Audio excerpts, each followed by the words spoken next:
Welcome! Today we're going to learn how to clear the jam MP tray error on your Brother MFC-L5705DW.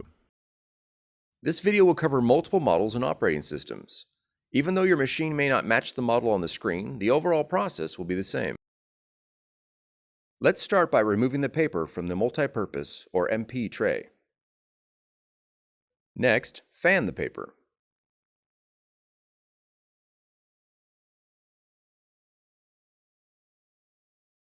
And return it to the MP tray.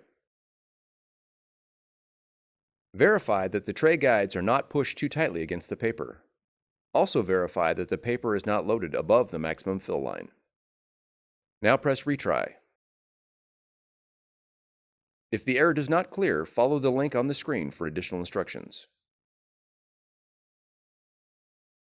For more tutorials, FAQs, and videos, visit us at www.brother-usa.com.